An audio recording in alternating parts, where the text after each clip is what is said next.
Welcome back to Conversations That Awaken by Joe Bandra. If you've been with us since episode 1, thank you for taking this journey with us. Over the first 10 episodes, we've questioned many of the assumptions most of us inherited without ever examining them. We've explored the nature of reality, the illusion of separation, the origins of belief, the question of God, the self-organizing universe, the fact of being, the limits of language, and the stories we tell ourselves about who we are. You may have noticed that we've returned to some of the same ideas more than once. That wasn't by accident. Some truths cannot be understood by hearing them only once. They must be approached from different angles, examined through different lenses, and reflected upon until they become your own direct insight. Repetition is not about convincing you, it is about inviting you to observe more deeply. Our purpose has never been to give you another belief system. It has always been to encourage you to examine, question, investigate, and ultimately understand for yourself. Because borrowed knowledge is information. Direct experience, on the other hand, is transformation. If you're joining us for the first time, we encourage you to begin with episode 1. Each conversation builds upon the previous one, forming a journey from questioning the world to questioning the one who believes they are separate from it. So wherever you are in the world, thank you for listening. Take a moment to become fully present. Set aside, just for a little while, everything you think you know. And together, let's question everything. I am Kim. I hope you had the opportunity to read or listen to Finding Neve by Joe Bandra. The name Neve, heaven spelled backward, symbolizes a journey of self-discovery, an inward return to the source of true happiness. It is an invitation to look beyond the stories we tell ourselves, rediscover our authentic nature, and awaken to the peace and wholeness that have always been within us. Usually when we talk about navigating our daily lives, we're really just talking about managing the noise. Right, the endless noise. Yeah, like the ping of the email, the vibration of the group chat, the endless scroll, the news feed, the billboards we drive past. The subtle and not so subtle demands on your attention every second of the day. Exactly. Our default state is just absorbing this relentless avalanche of information. And, we're just attempting to organize it, categorize it, and file it away so we don't feel entirely overwhelmed by the sheer volume of modern existence. It's essentially a constant state of cognitive triage. Cognitive triage, yeah, I like that. Because we spend almost all of our waking hours sorting the urgent from the non-urgent, right? The loud from the quiet, the immediate threats from the distant possibilities. Right. And because we are so locked into that triage mode, our perspective becomes incredibly narrow. I mean, we rarely look up from the sorting process to actually examine the room we are sitting in. But then, every once in a while, you stumble across something that asks you to completely step out of that triage system. Yeah. Not to manage the noise, not to organize it, and certainly not to add to it, but to look at the very foundation of existence itself. Which is a huge shift. It is. You realize that the whole triage system we rely on just feels entirely inadequate for the bigger questions. Like, we find ourselves looking at a landscape that is far older, far quieter, and infinitely more profound than, anything on our daily to-do list. Oh, absolutely. It forces a complete recalibration of how you understand your place in the architecture of reality.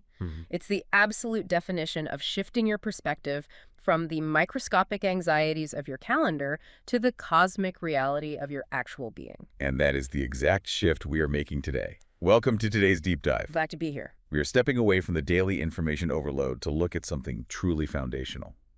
We have a fascinating stack of source material today, specifically excerpts from Joe Bandra's work, Conversations That Awaken. It's a remarkable text.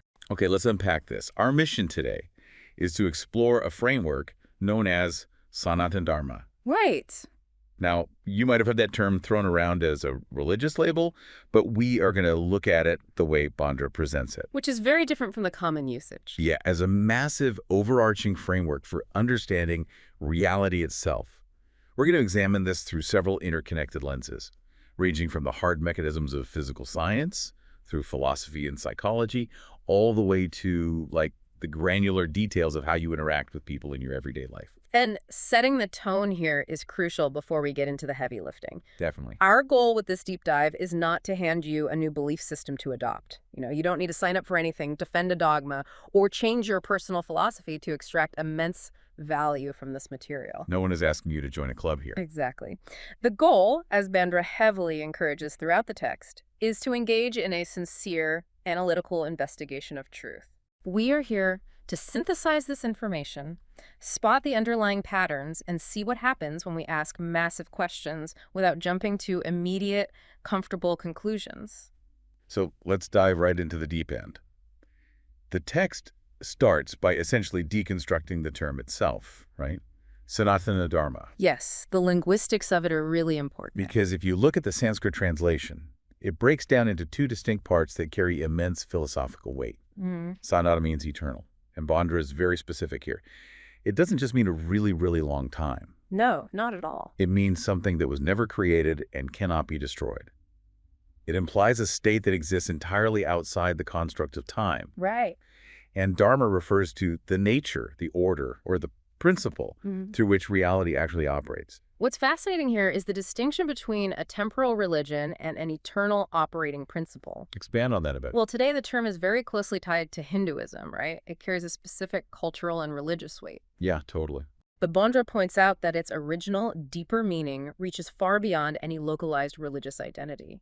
It's positioned as a timeless order that precedes any holy book, any organized church, any temple, or, any historical prophet. So it's not bound by human history. Exactly. Yeah. Think about the laws of thermodynamics or the principles of mathematics. They didn't just come into existence the moment humans discovered them and wrote them down in a textbook. Right. Gravity was working fine before Newton. Yes. They were the operating conditions of the universe long before we had the language to describe them.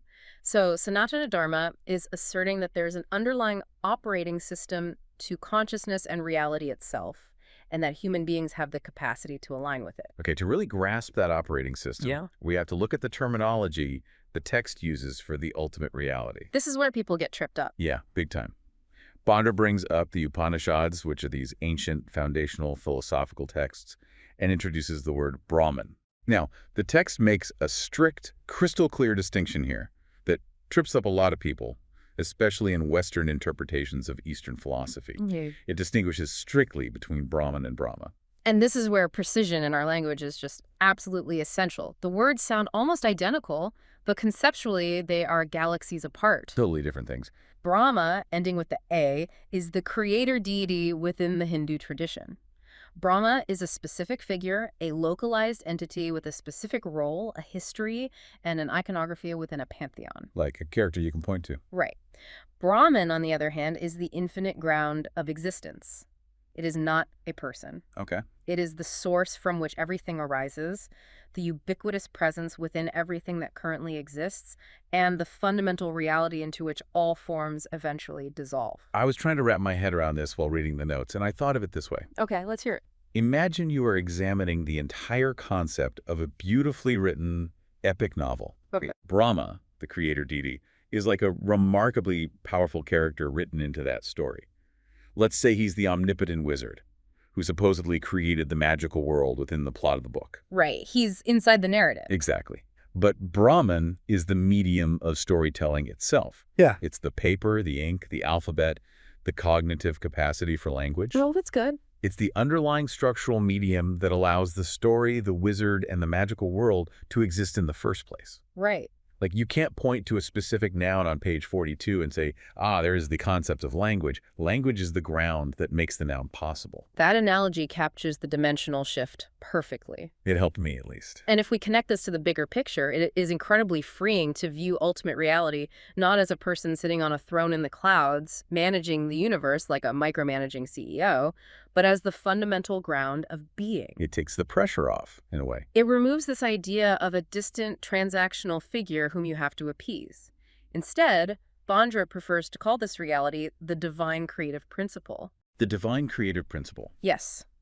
It is the invisible source, the pure intelligence, and the limitless creative potential behind every visible form. It sounds almost structural. When you put it like that, it sounds closer to a fundamental force in physics than a theological concept. And that forces a necessary pivot in our investigation. How so?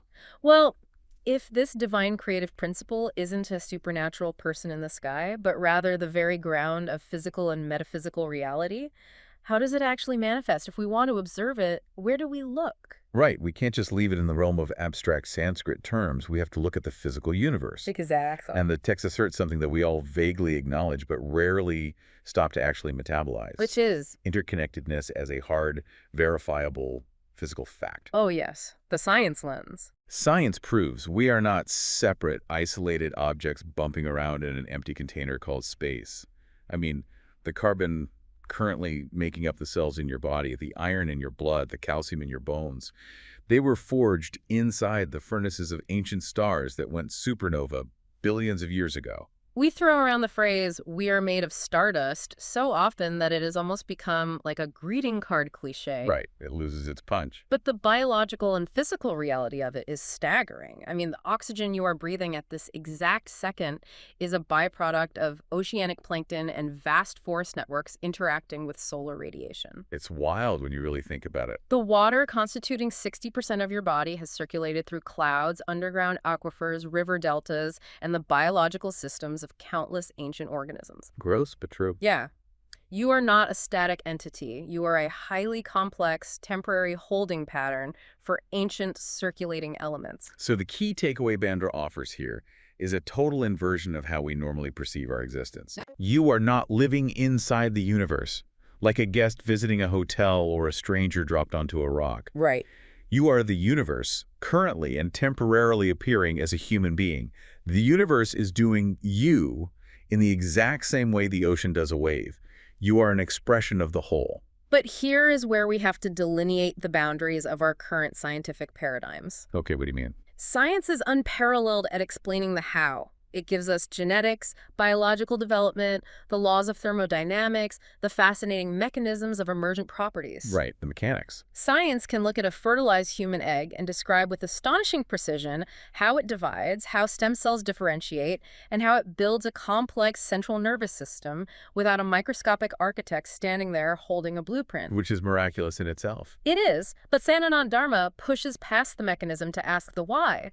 Why does the universe possess this underlying intrinsic order that allows for such staggering complexity and self-aware life to emerge from supposedly dead matter in the first place? And the text uses some great witty examples for this. I love these examples. It points out that gravity doesn't have to make morning announcements over a loudspeaker to keep the planets in orbit. Right. DNA doesn't sit around holding corporate staff meetings to debate how to replicate itself. Can you imagine? Electrons don't need motivational seminars to keep orbiting the nucleus of an atom. They just do it. The universe functions with this remarkable, quiet, relentless consistency. Yes, it does. But, I have to push back here because this is where my skeptic alarm starts ringing loudly. Okay, let's explore the friction. What's the concern? Is calling this unexplained order, the divine creative principle, just a fancy modernized version of the God of the Gaps argument? Ah, right. You know, the fallacy, right? Yeah. Whatever science hasn't figured out yet, whatever gap is left in our empirical knowledge, we just shove God or mysticism into that gap to explain it away. It's a very common critique. Are we just slapping a mystical label on a biological or quantum mechanism that we simply haven't built the right instruments to measure yet? It is a rigorous critique, and it is absolutely essential that we address it if we are going to treat this text seriously. So what's the answer? Based on Bandra's work, the answer is a definitive no, because this isn't about inserting a supernatural interventionist into the temporary gaps of scientific knowledge. Okay. Bandra isn't saying science can't currently explain the precise mechanics of protein folding, therefore the divine creative principle magically did it. Okay, then what is the distinction? If it's not filling a gap in our knowledge, what role is it playing? The distinction is that the divine creative principle is not proposed as an alternative to the mechanism. Wait.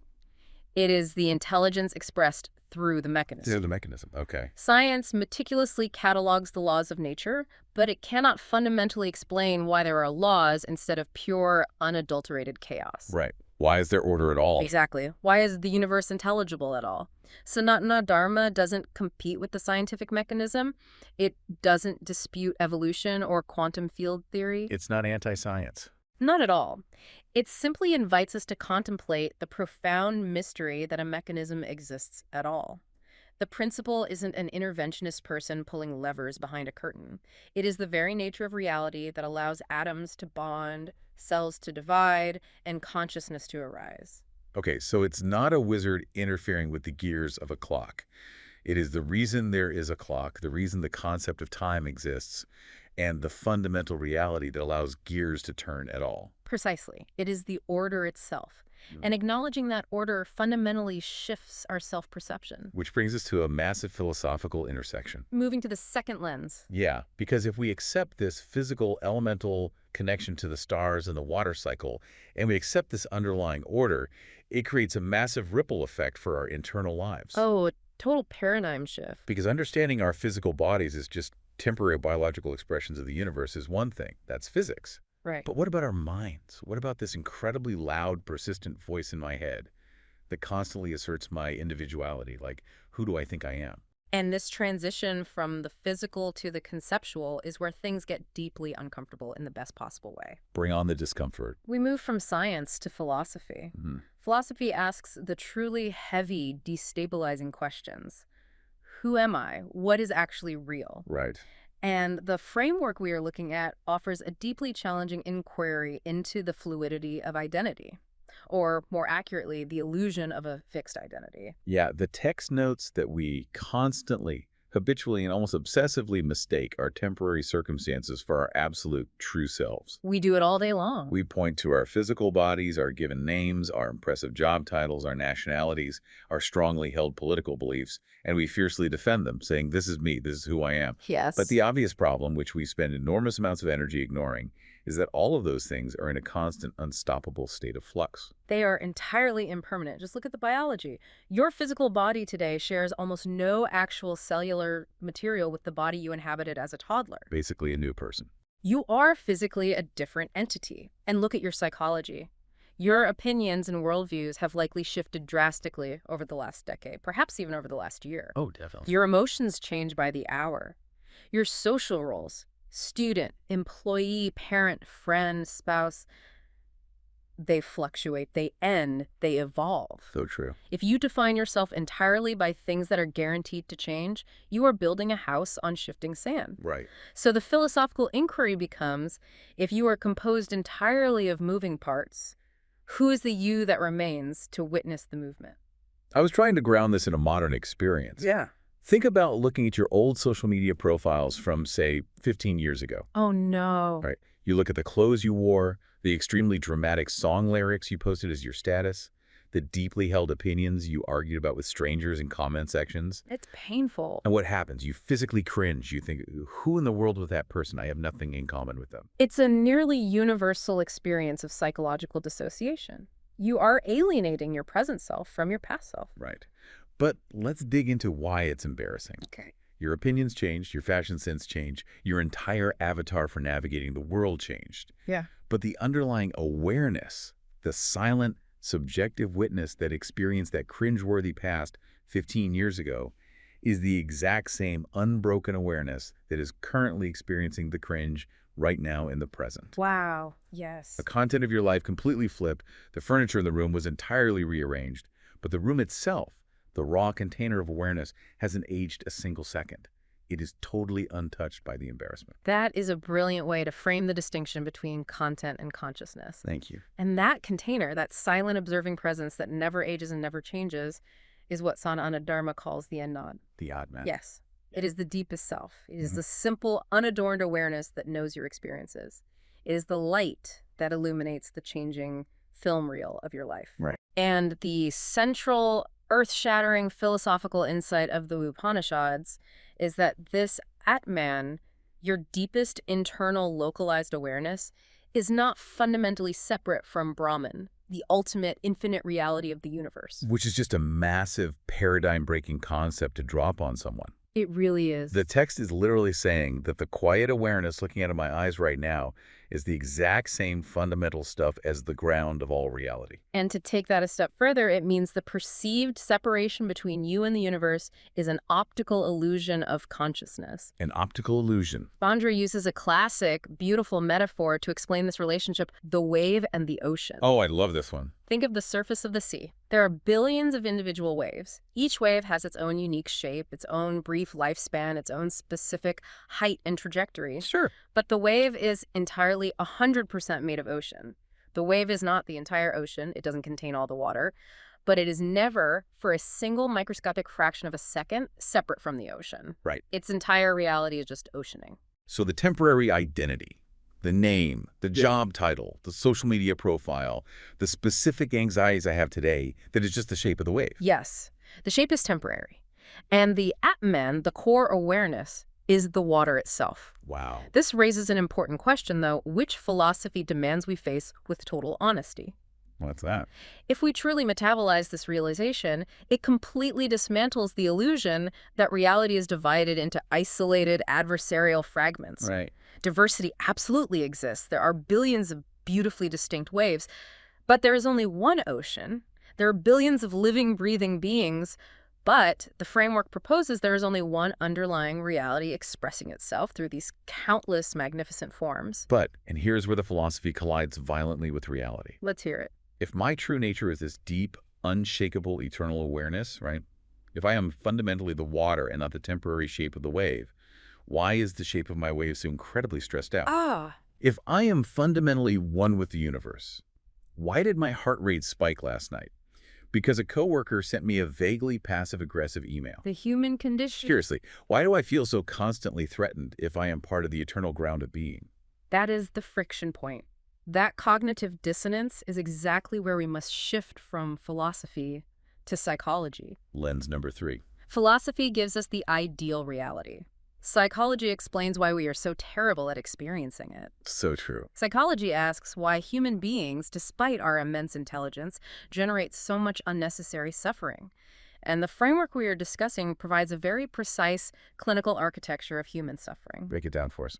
It locates the source of almost all our psychological misery in attachment, fear, comparison, and exactly what we just deconstructed, mistaken identity. Yeah, the text explains that the human mind creates this psychological character called me. The ego. Right. And this character is essentially a heavy, overpacked suitcase we drag everywhere. We really do. It carries all your childhood memories, your unresolved emotional wounds, your future desires, your past achievements, your bitter disappointments. It's exhausting. And this psychological construct is constantly, obsessively scanning the environment, comparing itself to other characters. Am I successful enough compared to my peers? Do they respect me? Always measured. Why did that person get the promotion instead of me? Is my wave taller than their wave? And this character, which we call the ego, has a very specific, insatiable diet. Your diet of what? It feeds almost exclusively on conflict and differentiation. Oh, interesting. Bandra has this wonderfully witty, piercing line in the text that highlights this dynamic.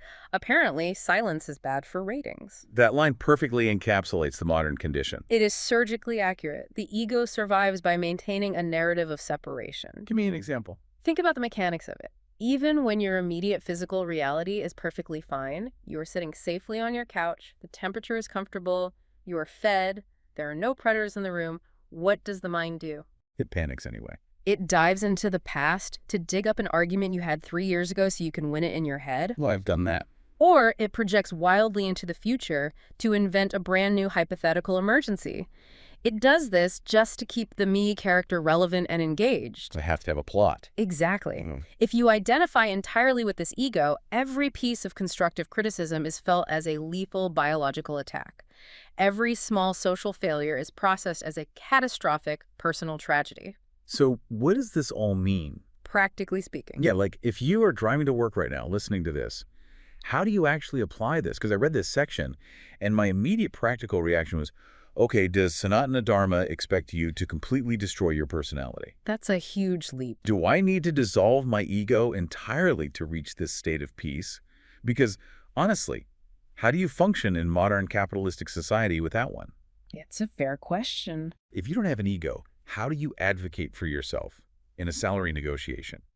How do you protect your boundaries from someone who is actively trying to take advantage of you? Right. Are we supposed to just become these passive, blissed-out pushovers who let the world walk all over us because we are all one ocean? That is the most common and arguably the most valid fear people have when they first encounter Eastern philosophical frameworks. I'm glad I'm not the only one. You're definitely not. They mistake ego transcendence for ego destruction. Huh. But if we look closely at the nuances of Bandra's text, it explicitly addresses and dismantles this fear. Sanatana Dharma does not teach destroying the practical personality. Oh, phew. The ego is a necessary biological and social tool. You need a name to open a bank account, you need memories to navigate your profession, and you need a functional sense of individual identity to pay your taxes, drive a car, and maintain healthy relationships. Okay, so I don't have to legally change my name to awareness and move to the woods. No, please don't do that. The pathology doesn't come from having an ego. The pathology comes from the delusion that this psychological character is the totality of who you are. I see. It is the unblinking, unquestioned identification with the mind.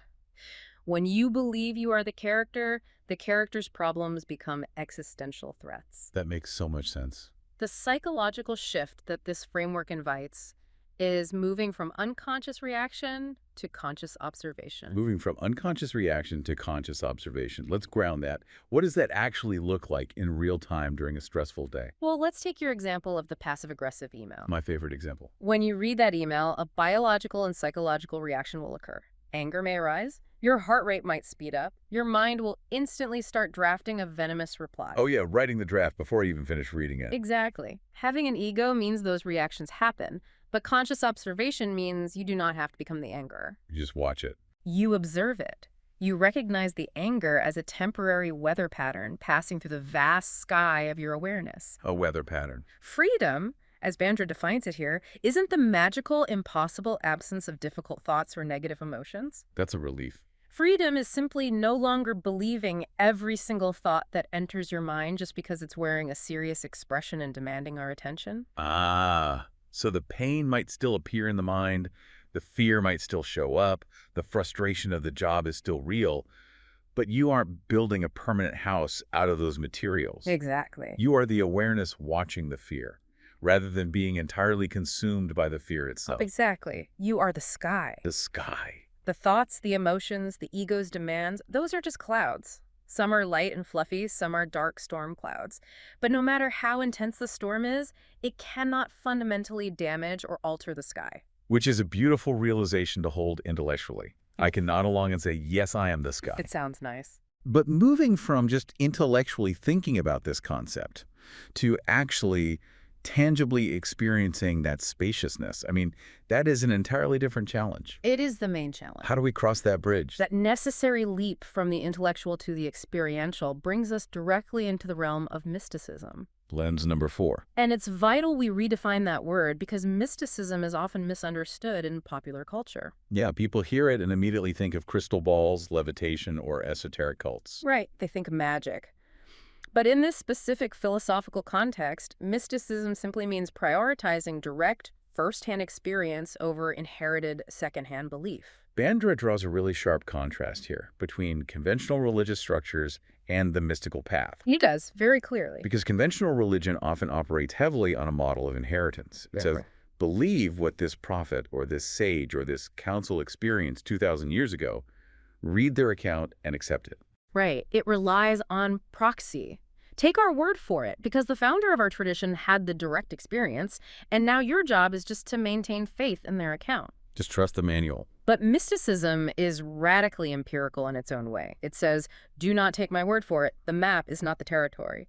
Look within and discover the territory directly for yourself. So it's an active process. Very active. The ancient sages who formalized Sanatana Dharma weren't just sitting around in academic circles debating abstract theories about Brahman. Like we are right now. Exactly like we are right now. They were essentially early, rigorous consciousness researchers. Oh, I like that term. They utilized meditation not as a relaxation technique, but as a tool for empirical observation.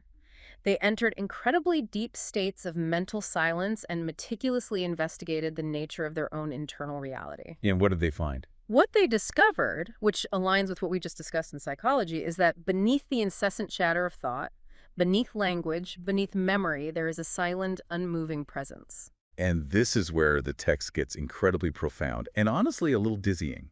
It does require some mental gymnastics. Because it points out that this underlying awareness cannot be described easily because of the very nature of language. Language fails us here. Yeah, every time you try to use language to describe something, you turn it into an object, a noun. Right. But awareness is not an object.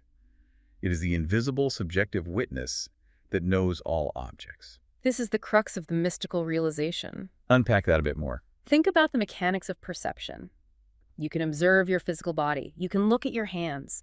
Because you are the observer of the hands, the deepest, most fundamental you cannot be the hands. Right, because I am looking at them. You can observe your fleeting thoughts. You can say, I am having an anxious thought. Therefore, the ultimate you is not the thought. You are the one watching it.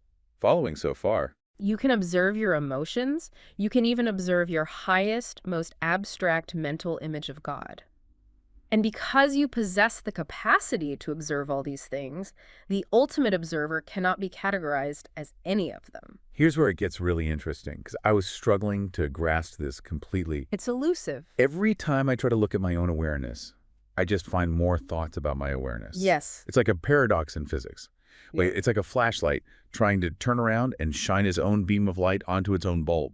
Oh, that's a perfect analogy. Or like a perfectly sharp knife trying to cut its own blade. Yeah. Or a scale trying to weigh itself. The ultimate observer can't observe itself as an object because it is the very act of observing. And to take that a step further, the frustration you feel when you try to find it is exactly the point. Wait, really? The frustration is the point? Yes. I love that flashlight analogy. It perfectly captures the structural impossibility of the mind trying to grasp awareness. It's maddening. The human mind is a categorizing machine. It wants to put a pin in everything, label it, and put it on a conceptual shelf. But you can't put the flashlight's beam on the flashlight's bulb. So what happens? In mystical realization, as Bandra describes the process, this relentless, exhausting search by the mind to find the source eventually reaches a breaking point and collapses. It just gives up. It exhausts itself. And in the silence that follows that collapse, a profound shift occurs. The rigid, artificial boundary between the observer inside you and the observed universe outside you begins to dissolve. And that dissolution of boundaries brings us to that incredibly famous Upanishadic statement the text highlights, tat tivamasi. That thou art. That thou art.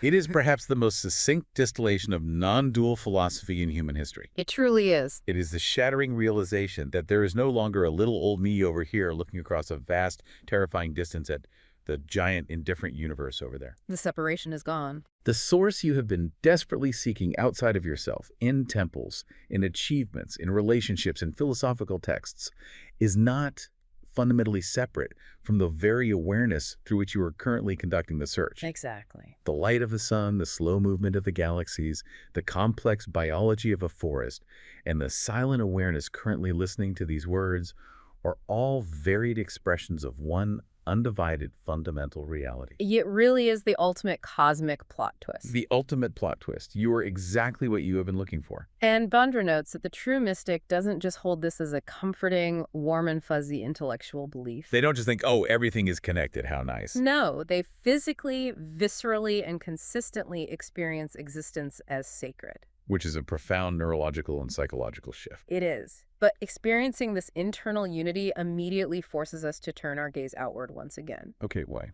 Because if this is true internally, if the observer and the observed are one, what does that mean for the external physical fabric of reality? What is the world actually made of? Exactly. This demands we enter the realm of metaphysics. Lens number 5. Metaphysics. The big structural questions about what reality actually is beneath all the physical appearances in quantum mechanics. The text poses this classic ongoing dilemma that modern science and philosophy are still actively warring over, right? The hard problem. Is matter the ultimate foundation of everything? Is the universe just dead rocks and gas?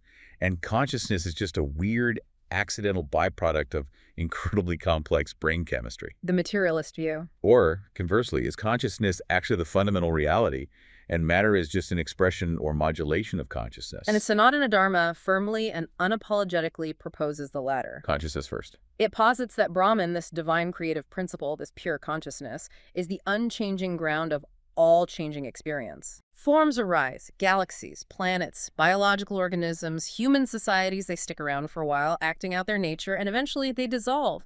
But the underlying reality, the stuff they are made of, continues completely untouched by the creation and destruction of the forms. And the text leans heavily into this brilliant, tangible analogy to explain it. The gold analogy. Yes, the gold analogy.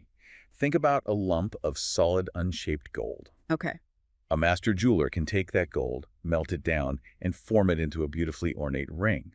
Then, years later, they can melt that ring down and hammer the exact same gold into a bracelet, then melt it again and cast it into a statue. The forms are wildly different. The shapes, the practical uses, the names we give them, ring, bracelet, statue, are all completely different. But the fundamental substance is exactly the same. It's all just gold. And Bandra has this great moment of dark humor where he says, imagine the gold ring getting into a bitter, violent argument with the gold bracelet about which form is superior. Right, which one is more holy or which one the jeweler loves more. Yeah, exactly. Yeah. Meanwhile, the gold itself is not losing any sleep over the disagreement because it knows it's all just gold.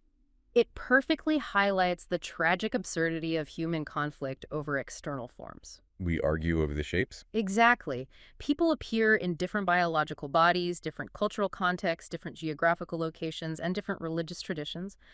The external forms differ vastly, and we fight bitter, generational, bloody wars over those differing forms. We literally argue over whether reality is a ring or a bracelet. That's exactly it. But the metaphysical reality the framework asserts is that the underlying substance is one. The divine creative principle is pure, boundless potential expressing itself as energy, matter, and life. And this leads to a really radical redefinition of the concept of a creator, doesn't it? It changes it completely. Because in a lot of Western dualistic traditions, we tend to think of the creator like a master carpenter who builds a chair. The clockmaker theory. Yeah, the carpenter gathers materials, builds the chair, steps back, and maybe admires it. But the carpenter and the chair are two entirely separate, distinct things. Right. If the chair breaks, the carpenter is fine. Exactly. But the text explicitly says the source of reality didn't operate like that. The creator and creation are not two separate realities occupying different spaces. No, they are not. The source didn't build the universe. The source became the universe without ever ceasing to be the source. The formless simply appeared as form. Yes. The invisible made itself visible. The infinite one appeared as the finite many. It's like water becoming ice. Oh, good one. The water doesn't create ice and stand next to it admiring its work. It transforms its state to become the ice. Exactly. And this raises an important question, perhaps the single most important question for our daily lives. Lay it on me. Well, if God, or the divine creative principle, or ultimate reality, is not merely sitting somewhere else on a celestial throne, if it is literally, physically, and consciously present in every single atom of the chair you are sitting on, in every living being you interact with, in every breath you take, and in every moment of awareness you experience, It's everywhere. and if it is objectively absurd, as Bandra points out, to claim exclusive ownership of this principle or limit it to one specific religion, one chosen group of people, or one holy building, Right. then how on earth does this massive metaphysical reality dictate our mundane physical actions on a Tuesday morning? Which points us directly to the final and arguably the most crucial and grounded part of this exploration. The application. Lens number 6. Everyday living. The practical application of all this lofty, mind-bending philosophy into, how we actually live. Because as the text boldly states, and as history repeatedly proves, a spiritual teaching is entirely useless and often dangerous if it doesn't transform the way we actually live and treat one another. It can't just be theory. It cannot just be an intellectual parlor trick or a way to sound smart at dinner parties. It has to change your behavior. Exactly. Let's break down the logic of compassion here, because it changes entirely based on this. How so? If we accept the premise that the exact same divine creative principle is looking out of my eyes and looking out of your eyes, then compassion completely changes its definition. It's no longer just a rule. Right? Compassion is no longer just good behavior. It's no longer a moral obligation forced on us by a societal rulebook or the threat of divine punishment. It is simply the logical, rational recognition of a shared reality. Yes, harming another person under this framework is quite literally a form of self-harm. You are damaging another expression of your own essential life? Serving another person, lifting them up, is serving the same sacred presence within yourself. It completely erases the artificial boundary between selfishness and selflessness. Because when you recognize the gold in the other person, the fact that their jewelry is shaped differently than yours becomes entirely irrelevant. Let's run through the specific real-world applications the text gives because they are so intensely practical. Let's take a specific scenario. Okay, let's hear it. Say you are at work and a colleague actively takes credit for a project you spent weeks on. Infuriating. The ego, the psychological character we talked about earlier, immediately wants blood. Oh, absolutely. It feels diminished, it feels threatened, and its reaction is to attack, to gossip, to destroy the colleague's reputation, to restore its own standing. The ego views it as a zero-sum game of survival. Right. But applying this framework to that workplace conflict means stepping back into the observer. It means acting with integrity, not because you're a good person following a rule, but because you realize that cheating or destroying someone else is an illusion. It's pointless. You can address the theft of credit. You can set firm professional boundaries. Right. Remember, we aren't destroying the practical personality. Right, you still have to function. But you do it without the venom of hatred. You recognize the colleague's action as the frantic, confused behavior of an ego that feels deeply insecure. You see their wave crashing, but you acknowledge their ocean. Yes, exactly. And in conflict, the text notes a profound shift, remembering that winning an argument is not the same thing as discovering the truth. Ooh, that's tough to swallow. It is. The ego wants to win the argument at all costs, even if it has to bend reality to do so, because winning validates its existence. It feels good to win. The deeper awareness, however, is completely unconcerned with winning. It only wants the truth. At home, applying this means listening to your partner or your children before reacting. Just pausing. It means pausing the machinery of your own mind long enough to actually witness the other person. And in success, it means remaining incredibly humble, right? Yes. When you achieve something great, the ego wants to say, look at me, look at what my specific way have accomplished. It wants the credit. But the awareness knows you are just a temporary form, utilizing talents and circumstances that were ultimately provided by the whole. And in suffering, it means allowing the pain of a loss or a failure to exist without building your entire identity around being a victim. If we bring this directly back to you, navigating your daily life, juggling a career, family responsibilities, and the endless information overload we talked about at the start of this hour. How do you do it? Applying this philosophy doesn't mean you need to sell all your possessions, shave your head, and retreat to a cave in the Himalayas to meditate for the rest of your life. No, please stay here. Living according to Sanatana Dharma means participating fully, vigorously, and passionately in the modern world, but refusing to be imprisoned by its illusions. You can earn money, you can build a successful company, you can strive for excellence without worshiping money and status as the ultimate reality. Right.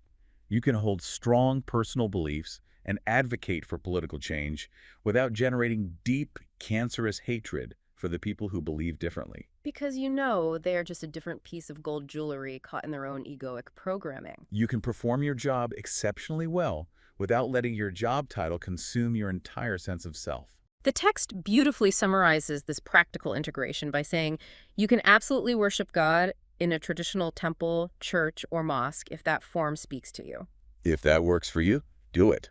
But you must also be able to recognize the exact same sacred presence in a sterile hospital room, in a chaotic homeless shelter, in a rigorous science laboratory, in your kitchen, while doing the mundane task of washing dishes. Everywhere. Or perhaps the most difficult test of all, in the eyes of someone who deeply and fundamentally disagrees with you. That really is the ultimate test, isn't it? It's the hardest part. It's easy to see the divine in a beautiful sunset. It's much harder to see it in rush hour traffic or a heated argument. Always harder. Which brings us to the final summation of Bandra's text, Beyond Labels, and the final awakening. Bringing it all together. The text hammers home the absolute universality of this principle.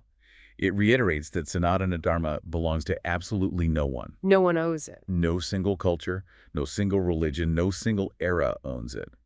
And therefore, it belongs to everyone. And the metaphors Bandra uses here to illustrate this universality are so intuitive and grounded in the natural world. Give me one. The sun does not check your religious identification card before it decides to warm your face. Right? Gravity doesn't treat devout believers gently while pulling harder on atheists. We all fall at the same speed. Exactly. Yeah. The oxygen in the atmosphere enters the lungs of the saint and the skeptic, the criminal and the judge, with equal, unwavering devotion. The underlying order of reality does not care about human categorization. It sustains all of it indiscriminately. And this leads into a really nuanced discussion about the various global traditions, Christianity, Islam, Buddhism, Taoism, indigenous frameworks. They all use vastly different names and narratives. God, Allah, Tao, cosmic consciousness, Great Spirit. The text uses this famous Zen metaphor that I always find so clarifying. Fingers pointing at the moon. It's a classic. All these words, all these ancient texts, all these elaborate religions and dogmas are just different fingers at different shapes and sizes pointing up at the exact same moon in the night sky. And the great enduring human tragedy, the cause of so much historical bloodshed and current division, is when we stop looking at the moon and instead start violently fighting over whose finger is the most accurate. Right, whose finger is the most holy or whose finger is the only one allowed to point. We worship the pointer, we build elaborate shrines to the pointer, and we completely ignore the reality of what is actually being pointed at. So after going through all these lenses, what does it mean to finally awaken, according to this text? Bandra summarizes the core thesis so powerfully here. What does he say? Awakening isn't about acquiring a massive new database of esoteric information. It's not a test you study for. No. It isn't about transforming into some glowing, perfect, extraordinary superhuman who never gets annoyed. Thank goodness. It is simply quietly realizing what has always already been present beneath the noise. Before your name, there was awareness. Before your beliefs, there was being. You are not a stranger wandering aimlessly through a cold, dead, mechanical universe. As the text concludes, you are life itself, becoming conscious of itself. Becoming conscious of itself. Call to action here is not to blindly inherit beliefs from the past, but to utilize these lenses to investigate reality directly for yourself right here in the present moment. Your life becoming conscious of itself. I love the weight of that statement. It's profound. So as we wrap up this journey, let's look at the immense ground we've covered today. We covered a lot. We stepped out of the triage of daily noise and looked at reality through 6 massive lenses. First was science. Right. We looked at science and realized we are not living in the universe. We are physically woven into it. We are stardust and water cycles in motion. Then philosophy. We looked through philosophy and saw that our temporary identities, our names and anxieties, are just fleeting waves on a singular, unbroken ocean of awareness. Then psychology. Psychology showed us the mechanics of our own suffering, how the ego constantly demands conflict to survive, and how we can step back into the role of the conscious observer. And mysticism. Mysticism invited us to stop looking outward and directly experience that silent observer within, realizing it is the very ground of reality. Which led to metaphysics. Metaphysics revealed through the gold analogy that the universe is just the divine creative principle appearing in endless, beautiful disguises. And finally, everyday living. Everyday living challenged us to take all of this and apply it practically to treat every mundane interaction, every conflict, and every person as a direct encounter with the sacred. Looking through these lenses doesn't give you a new to-do list. No, it acts as the ultimate shortcut to feeling grounded. It cuts right through the daily noise and anchors you in a much deeper, much older reality. It truly does. And as we conclude our time together, I want to leave you with one final lingering thought. Okay, let's hear it. It's a necessary extrapolation of everything we've discussed today, pulling these ancient concepts directly into our modern crises. I'm listening. We've talked at length about cultivating compassion toward other human beings because we share the same source, the same gold. Yeah. But if the divine creative principle is truly expressing itself as all energy and all matter, that means the earth beneath our feet, the vast oceans, the atmosphere we breathe, and the intricate biology of the forest are also direct, literal expressions of this exact same eternal order. Oh, wow. If we truly realize, not just intellectually but experientially, that we are the universe experiencing itself, then our current environmental crises are not just logistical problems to be managed with better carbon policies or economic incentives. Get earlier then. They are profound, tragic crises of self-harm. Self-harm. The wave is poisoning its own ocean. So the next time you step outside, put your phone in your pocket and look at a natural landscape, I want you to ask yourself a question based on everything in this deep dive. What's the question? Are you looking at a dead resource waiting to be extracted, or are you looking in a mirror? That is a staggering thought to end on. A crisis of self-harm versus recognizing ourselves in the landscape. Yeah. Thank you for walking through this incredibly dense, profound material with me. It was a pleasure. And to you, thank you for stepping out of the noise, pausing the triage, and taking this deep dive with us. Keep questioning your assumptions, keep observing the observer, and keep investigating reality directly. We'll catch you on the next one. Thank you for listening. If you enjoyed this episode, please hit the like button, subscribe to the channel, and share it with someone who might benefit from the conversation. Your support helps us continue exploring the deepest questions of life, consciousness, and reality. I am Julia Carter, and it is my honor to introduce Joe Bandra, author, philosopher, speaker, healthcare technology pioneer, and lifelong explorer of life's questions. Through his writing, Joe bridges science, philosophy, psychology, spirituality, and direct experience in a search for truth. His first book, Finding Nevaeh, is a transformative journey of self-discovery and the search for lasting happiness. His second book, Body, Mind, and Machine, chronicles his remarkable career and the evolution of healthcare technology. His next book, The Nature of Reality, explores consciousness, existence, and the mysteries at the heart of human experience. Joe's work invites us to look beyond what we think we know and awaken to a deeper understanding of ourselves and the universe we inhabit. Life often feels like an endless list of tasks, constant noise and distractions, pulling us in every direction. We're all searching for happiness, but what if we've been looking in the wrong places all along? This was Nevaeh's journey. Lost in the noise, she felt cut off from the peace and happiness she longed for, until she met Joe Bandra, an unconventional, insightful philosopher with a different perspective. Jay, as he is simply known, didn't hand her a map. He gave her something far more valuable, a compass, a way to turn inward, navigate her own thoughts, and uncover the clarity hidden beneath the chaos. Readers around the world have been touched and inspired by Finding Nevaeh. Your journey to inner peace begins now. Get your copy of Finding Nevaeh, available on Amazon and at findingnevaeh.org, or listen to the audiobook on Audible, Spotify, Apple, and other platforms.